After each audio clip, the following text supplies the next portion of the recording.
में ऐसी गहरी बैठ जाती हैं कि कभी भुलाती नहीं। वैसे ही जैसे ईश्वर के प्रति श्रद्धा अंतिम सांस तक बनी रहती है। कहानी शायद आपने सुन रखी हो, लेकिन इसको अंत तक सुने और अपने बच्चों को सुनाएं। भगवान की भक्ति विश्वास पर टिकी है। इस विश्वास की डोर इतनी पक्की हो जाती है कि ईश्वर को सभी परंपराओं मान्यताओं को तोड़कर भक्त के लिए भागकर आना होता है। एक बच्चा था कृष्णा नाम का। कृष्णा को जन्म देते समय उसकी मां गुजर गई थी। बाद में पिता का भी स्वर्गवास हो गया था। बस एक बूढ़ी दादी थी। बेचारे दादी पोता बड़ी ही मुश्किल से जी रहे थे। जब कृष्णा 5 साल का हुआ तो दादी को उसकी पढ़ाई की चिंता हुई। उन्होंने एक गुरुकुल में गुरुजी से प्रार्थना की। गुरुजी निःशुल्क पढ़ाने के लिए तैयार तो हो गए, लेकिन विद्यालय जंगल के उस पार था। कृष्णा और उसकी दादी जंगल के इस पार गांव में रहते थे। जंगल काफी घना था और हिंसक जानवरों से भरा हुआ था। कृष्णा तो गुरुकुल जाने के लिए उत्साहित था, पर बूढ़ी दादी समझती थी कि जंगल पार करना कितना कठिन है। दादी और पोता घर पहुंचे। अगली सुबह कृष्णा को पाठशाला जाना था। दादी का मन भर आया। उसने कृष्णा को कहा, अगर रास्ते में तुझे डर लगे तो अपने गोपाल भैया को पुकारना। कृष्णा ने पूछा, ये गोपाल कौन है? तो दादी ने कहा कि ये गोपाल तुम्हारे दूर के रिश्ते का बड़ा भाई है। वह उसी जंगल में गाय चराता है। सहायता के लिए बुलाने पर तुरंत आ जाता है। कृष्णा खुश हो गया। उसका रिश्ते का भाई भी है जो सहायता को आ जाएगा। 5 साल का छोटा बालक कृष्णा डरता सहमता अपने रास्ते पर बढ़ता रहा। आगे जाकर जंगल और घना हो गया। कृष्णा ने पुकारा, गोपाल भैया तुम कहां हो? मुझे डर लग रहा है। आ जाओ, आ जाओ। दादी ने तो कहा था तुम पुकारते ही चले आओगे।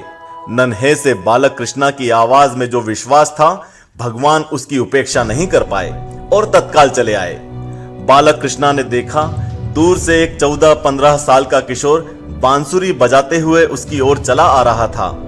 बालक कृष्णा बिना कुछ कहे समझ गया कि यही उसके भैया गोपाल हैं। कृष्णा ने छोटे भाई के हक से और बड़े प्यार से गोपाल भैया से कहा कि वो उसे जंगल पार करा दे, क्योंकि उसे डर लग रहा है। गोपाल हंसे और उनकी हंसी से पूरा जंगल जैसे किसी अलौकिक रोशनी से जगमगा उठा।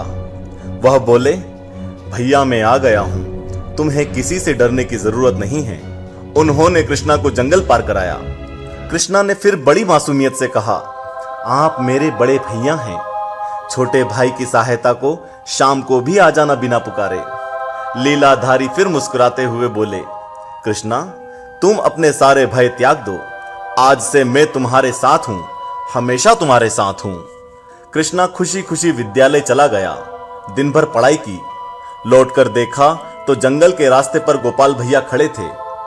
उनके साथ बहुत सारी गैया और बछड़े भी थे। बालक कृष्णा अपनी सारी थकान भूल गया और दौड़कर भगवान के पास पहुंच गया।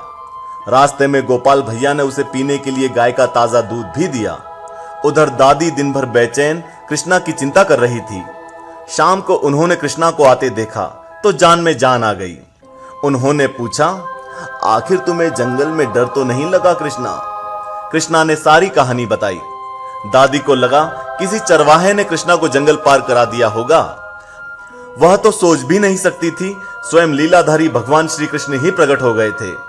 यह रोज का नियम हो गया। कृष्णा को गोपाल भैया विद्यालय से घर और घर से विद्यालय छोड़ा करते थे। एक दिन विद्यालय में मास्टर जी का जन्मदिन मनाया जाना था। सब कुछ ना कुछ उपहार लेकर जाने वाले थे।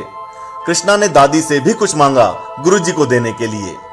दादी ने कहा, बेटा हम तो गरीब हैं, खाने के भी पैसे नहीं। उदास कृष्णा विद्यालय की तरफ बढ़ता है। जब लीलाधर आते हैं तो वो जरा भी उत्साह नहीं दिखाता। भगवान किसी भी चीज से अनजान नहीं, लेकिन कृष्णा से जानना चाहते थे। तब कृष्णा ने बताया कि उसके पास कुछ भी देने के लिए नहीं है, सब कुछ ना कुछ लेकर आएंगे। कृष्णा की परेशानी देखते हुए भगवान ने उसे एक छोटी सी लुटिया में दूध भर के दे दिया। कृष्णा बहुत खुश हुआ कि अब कुछ तो है मेरे पास। कृष्णा ने गुरुजी की पत्नी को दूध की लुटिया दे दी। इतनी छोटी लुटिया में दूध देकर वो हंसी और किनारे रख दिया और अपने काम में लग गई। कृष्णा जानना चाहता था कि उसका दिया हुआ उपहार कुछ काम आया कि नहीं, और इसी चक्कर में वो बार बार गुरुजी की पत्नी से सवाल कर रहा था। उनकी पत्नी ने परेशान होकर वो लुटिया खीर के बर्तन में उलट दी कि ये देखो तुम्हारा दूध काम आ गया।